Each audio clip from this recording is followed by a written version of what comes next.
జేసీ driver ఎలా నడిపిస్తారో ఏమో నాకు అర్థం కాదు కానీ 6 గేర్లేందో 12 గేర్లేందో నడిపించలేదో వీళ్ళకి దండం పెట్టాలి బాబు. ఇటు చూసుకోవాలి, అటు చూసుకోవాలి, ముందు చూసుకోవాలి, వెనుక చూసుకోవాలి. కొంచెం ముందు కొంచెం గుంతల పడుతుంది, లేదంటే ఇక్కడ ట్రాక్టర్ ఇక్కడ పోతే ఇక్కడ తరిగిస్తాడు. నిజంగా ఒప్పుకోవాలన్నా జేసీ డ్రైవర్ని.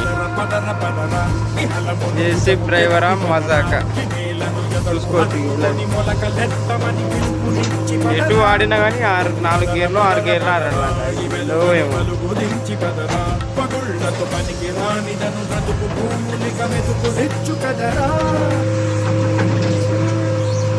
ఒకటి 2 3 4 5 6 మళ్ళీ ఇంకోటి తిరిగా